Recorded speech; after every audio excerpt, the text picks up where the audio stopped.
Hey guys, welcome back to Quick Notes with Chris on. Today we're going to be talking about the book The Go-Giver by Burg.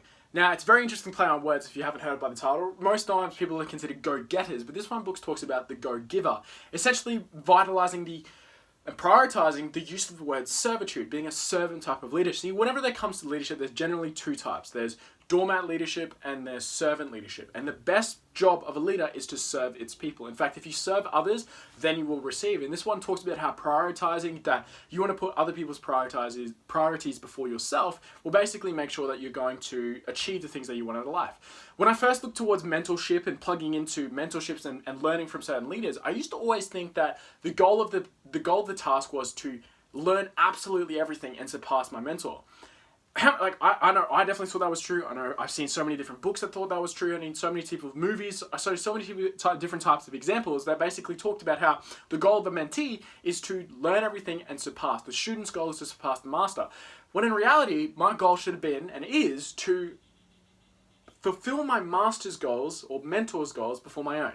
Then and only then will I can be able to prioritize mine. It's my best way to pay him back or best way to pay her back, and so on and so on and so on. So this basically book talks about that. The person who serves the most earns the most. So it breaks it down into 5 very simplistic laws. Some of them overlap, so if you're looking towards understanding them a little bit further, I'll try to go as quickly as I can in this summary, but I definitely think you read more in depth about this book.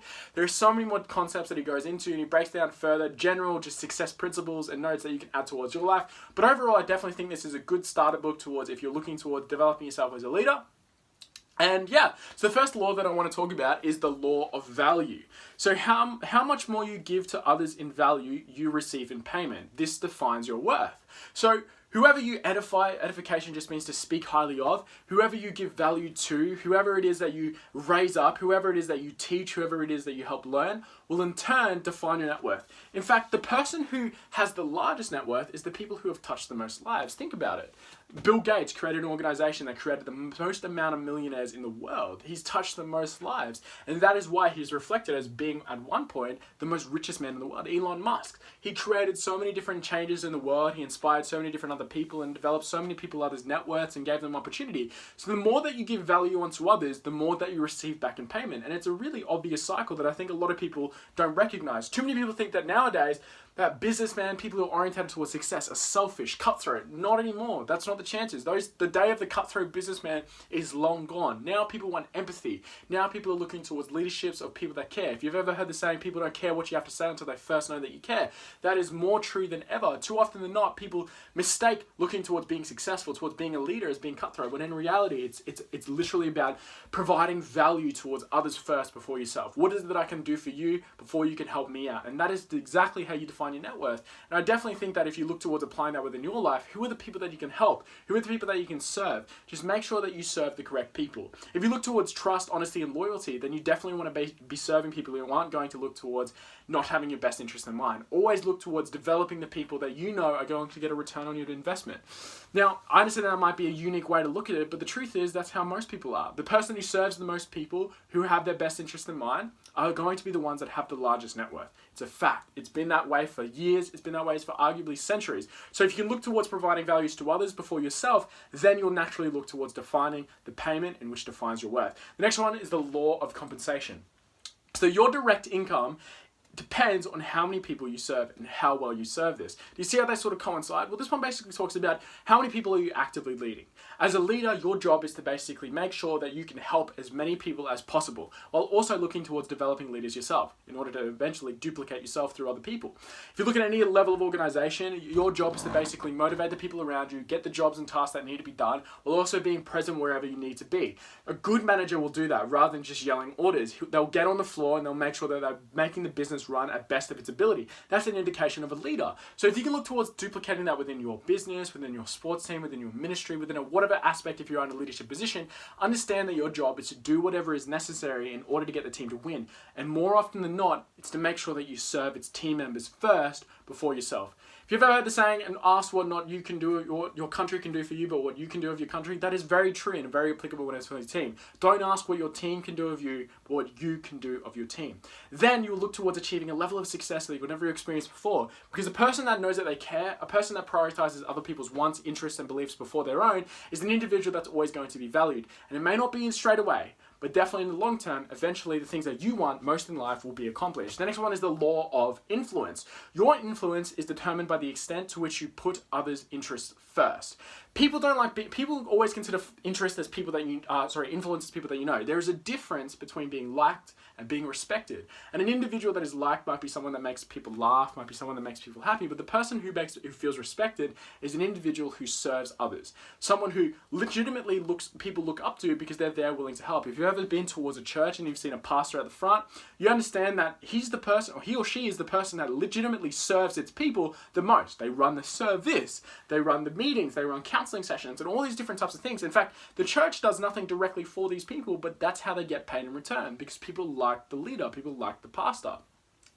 And that's how you want to look to it. Your level of influence is directly linked to how many people to which you serve and serve their interests first. The quickest way to making money is by first achieving someone else's goals. That's the facts.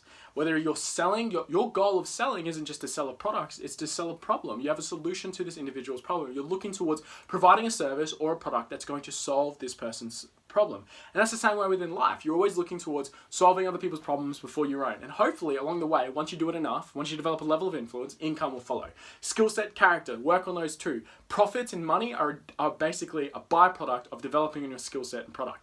Skill set and character, they just come. It just happens. You have no choice. There's a reason why the rich get richer, and it's not because they're rich. It's because their skill set and character entails that a lot of people want to give them more stuff because they've served the most people first. The next one is the law of authenticity. And the most important thing you can offer is yourself. Always be true to your beliefs, values, and morals that you hold dear. You never want to be someone that you're not. So how is it that you figure it out? Well, first of all, I would suggest figuring out what is it that you want to accomplish long term and work backwards from there. What is the clarity? What is the goal that you really, really, really want to accomplish? And on top of that, what are the things that you value? What are your morals? What are your beliefs? What are the non-negotiable things that you will not give up? The reason why you do this on top of that is to make sure that whenever you come to these ultimatum decisions, when there are job opportunities or business opportunities, or basically life-changing aspects within your life, if you already understand your values, morals, and beliefs, then you can always look back and reflect to the times that you figured those out, so it makes those decisions easier. Too often than not, I see so many people giving up money in order to basically spend time with family, and those are the types of people who have those values in check. Now, I'm not saying that that's the way that you should be, but these individuals do know. If you're contemplating something because something is, I don't know what to think, well, the first thing you need to figure out is, what is it that you value? What are your beliefs? What are the ones that you hold dear and the rules that you want to abide by? If you have these in check, then it makes every single decision, especially when it comes to work, especially when it comes to business, that much easier. So being authentic means that you're basically living within your values and beliefs that you set towards yourself. Now, understand that they can change, but just monitor them, because people do change. You value different things. I've seen different people value different things across decades and decades of their life, and that's definitely present, but always be relative to the goals and values and beliefs that you set for yourself. Don't care so much what others think, but what you think of yourself. If you've seen yourself in 10 years' time, would that person be proud of the decisions that you're making today? If not, change them. Finally, the law of receptivity. For effective giving, be open to receiving. Too often than not, the best way to basically develop a relationship with a person or have a level of connection is by asking favors.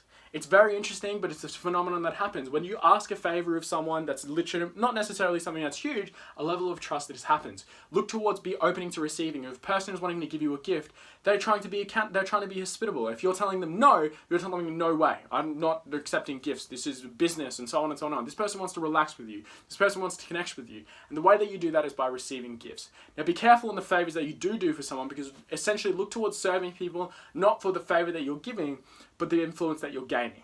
And if you look towards doing that, understanding that you're always looking to reciprocate the gifts that you receive and giving back to the people that you serve, then you will look towards developing a level of wealth that is unsurmountable. You have no idea. If you want to look towards making money, the first way that you need to look towards doing that is serving the people that you're looking to leading.